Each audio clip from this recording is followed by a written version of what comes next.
शिव शिवं शिवम्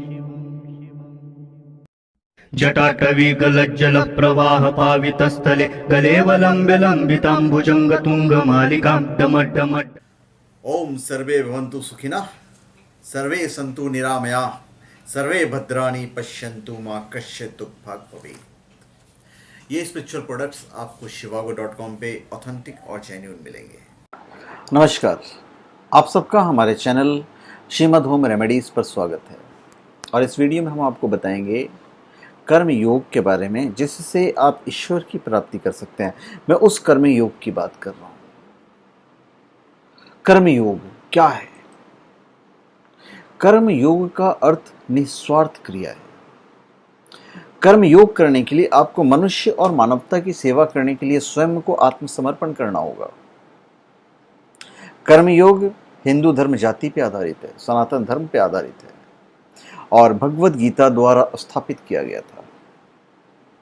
इस प्रकार के योग का मुख्य उद्देश्य मन और हृदय को शुद्ध करना, नकारात्मक ऊर्जा और नकारात्मक सोच से छुटकारा पाना है। इससे पता चलता है कि कर्म योग शारीरिक से अधिक आध्यात्मिक है। कर्म योग क्या है? कर्म योग ही वह योग है जिसके माध्यम से हम अपनी जीवात्मा से जुड़ पाते हैं। कर्म योग हमारे आत्मज्ञान को जागृत करता है। तो सीधी बात है, जब आत्मज्ञान जागृत हो गया तो ईश्वर की प्राप्ति तो होगी ही होगी। इसके बाद हम न केवल अपने वर्तमान जीवन के उद्देश्यों को, बल्कि जीवन के बाद की अपनी गति का पूर्वाभास प्राप्त कर सकते हैं। और इस योग में कर्म के द्वारा ईश्वर की प्राप्ति की जाती है। श्रीमद् भागवत गीता में कर्म योग को सर्वश्रेष्ठ माना गया है। गृहस्थ और कर्मठ व्यक्ति के लिए यह योग अधिक उपयुक्त है। और हम में से प्रत्येक किसी न किसी कार्य में लगा हुआ है, पर हम में से अधिकांश अपनी शक्तियों का अधिकतर भाग व्यर्थ खो देते हैं, क्योंकि हम कर्म के रहस्य को नहीं जानते। जीवन के लिए, समाज के लिए, देश के लिए, विश्व के लिए कर्म करना आवश्यक होता है। किंतु यह भी एक सत्य है कि दुख की उत्पत्ति कर्म से ही होती है। सारे दुख और कष्ट आसक्ति से उत्पन्न हुआ करते हैं। कोई व्यक्ति कर्म करना चाहता है, वह किसी व्यक्ति की भलाई करना चाहता है, और इस बात की प्रबल संभावना है कि कृत मनुष्य कृतज्ञ निकलेगा और भलाई करने वाले के विरुद्ध कार्य करेगा।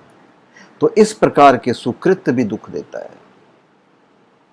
फल यह होता है कि इस प्रकार की घटना मनुष्य को कर्म से दूर भगाती है। यह दुख या कष्ट का भय कर्म और शक्ति का बड़ा भाग नष्ट कर देता है। कर्मयोग सिखाता है कि कर्म के लिए कर्म करो, आसक्ति रहित होकर कर्म करो। कर्मयोगी इसलिए कर्म करता है कि कर्म करना उसे अच्छा लगता है। गीता में कहा गया है कि मन का समत्व भाग ही योग है, जिससे मनुष्य सुख दुख, लाभ हानि, जय पराजय, संयोग वियोग को समान भाव से चित्त में ग्रहण करता है। कर्म फल का त्याग कर धर्मनिरपेक्ष कार्य का संपादन भी पूजा के समान हो जाता है। जो पुरुष मन से इंद्रियों को वश में रखकर अनासक्त भाव से सभी इंद्रियों को कर्म योग में लगाता है, वही श्रेष्ठ है। फिर कर्मयोग को आप समझ सकते हैं कि ये क्या है।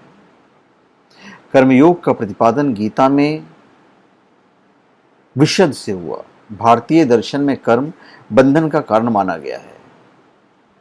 गीता के अनुसार कर्मों से संन्यास लेने अथवा उनका परित्याग करने की अपेक्षा कर्मयोग अधिक श्रेष्ठकर है। कर्मों का केवल परित्याग कर देने से मनुष्य सिद्धि अथवा परम पद नहीं प्राप्त करता है। आप नहीं प्राप्त कर सकते हैं। तो कैसे प्राप्त करोगे आप? सभी अज्ञानी जीव प्रकृति से उत्पन्न सत्व, रज और तम, इन तीन गुणों से नियंत्रित होकर परवश हुआ है। कर्मों में प्रवृत्त किए जाते हैं।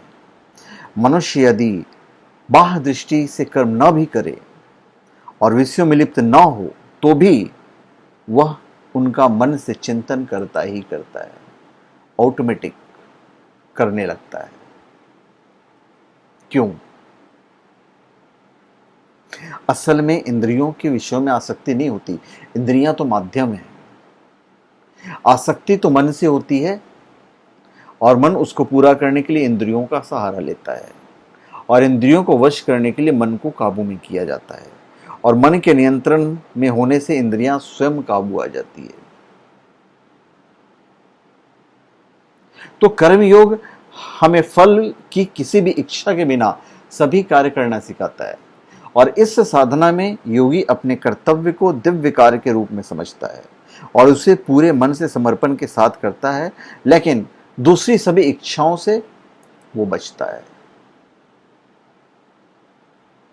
तो अज्ञानी मनुष्य जिस प्रकार फल प्राप्ति की आकांक्षा से कर्म करता है, उसी प्रकार आत्मज्ञानी को लोक संग्रह के लिए आसक्ति रहित होकर कर्म करना चाहिए। तो इस प्रकार आत्मज्ञान से संपन्न व्यक्ति ही गीता के अनुसार वास्तविक रूप से कर्मयोगी हो सकता है। जब आप स्वामी विवेकानंद की सुनेंगे तो वहां पे कर्मयोग क्या कहते हैं उसके बारे में, कर्मयोग का वास्तविक तात्पर्य समझाते हुए स्वामी विवेकानंद कहते हैं कि अब तुमने देखा कर्मयोग का अर्थ क्या है। उसका अर्थ है मौत के मुंह में भी बिना तर्क वितर्क के सबकी सहायता करना। भले ही तुम लाखों बार ठगे जाओ, पर मुंह से एक बात तक ना निकालो, और तुम जो कुछ भले कार्य कर रहे हो उनके संबंध में सोचो तक नहीं। निर्धन के प्रति किए गए उपकार पर गर्व मत करो, और ना उसे कृतज्ञता की ही आशा रखो, बल्कि उल्टे तुम्हें उसके कृतज्ञ हो, यह सोचकर कि उसने तुम्हें दान देने का एक अवसर दिया है। तो धन्यवाद, आप सबका हमारे चैनल पे स्वागत है। आप हमारे चैनल पे सब्सक्राइब करें और अपने कमेंट दीजिए। धन्यवाद।